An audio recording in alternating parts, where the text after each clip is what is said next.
Hello， 各位你哋好，又係浩印保理，飲得健康，飲得簡單啦。咁今日講乜嘢呢？咁我哋就係講下打流感針。咁香港政府就開始推打呢個流感針啦。咁亦都開始有好多朋友好醒嘅就打電話嚟問我啦。咁變咗呢，我就不如拍一條片講得仔細啲啦。咁以前打針我都係咁講嘅。打針之前呢，你就飲保理陳皮茶最好。但係打咗針嗰日開始，你就應該飲乜嘢呢？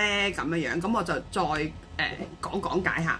咁呢，如果你打咗針之後呢，如果有買過我哋嘅朋友啦，咁但係我就驚佢放埋屋企一二邊呢，唔記得咗啊嚇，咁嗰啲呢，咁我而家就提你嚇。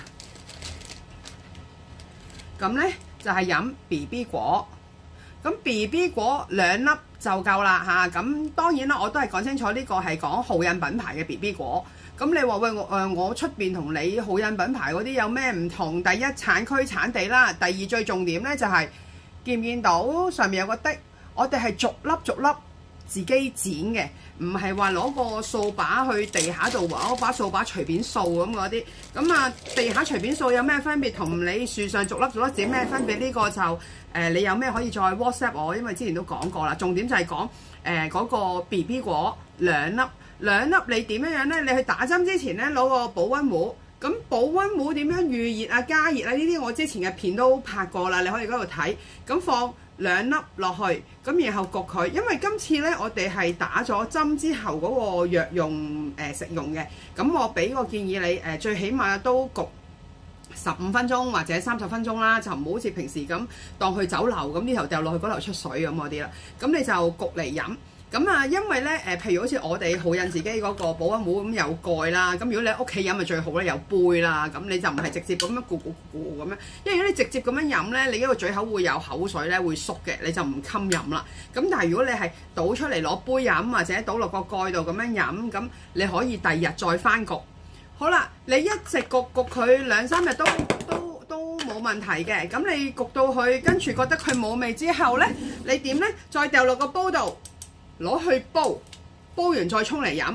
你話哎呀，我唔有呢啲壺啊，我冇呢啲壺，我唔想煲，咁點呢？你煲湯嗰陣時掉埋佢落去當陳皮用，咁就可以㗎啦。咁你就唔好就咁焗完水就唔要啦，因為你咁樣係好嘥嘅咁樣。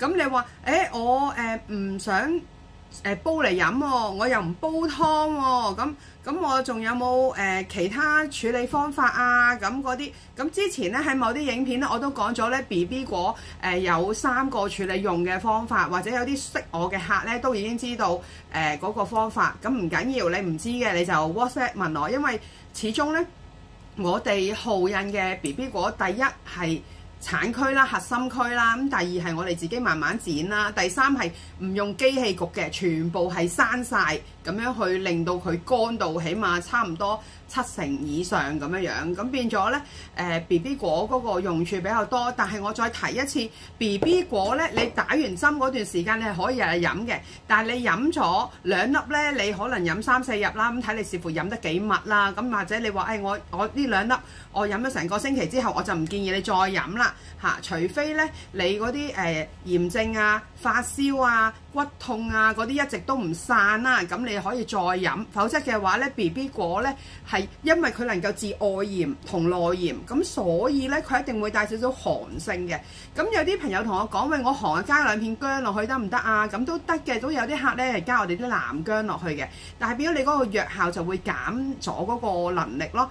咁好啦，咁我希望今次要去打針嘅朋友身體健康啊嚇，完全冇任何發燒或者任何不適嚇，平平安安咁啊，方便去玩去旅行。咁今日影片到呢度，咁如果知道想多啲了解我哋浩印嘅產品嘅資料嘅話，或者係知道其他信息嘅話，記得撳小鈴鐺，方便俾個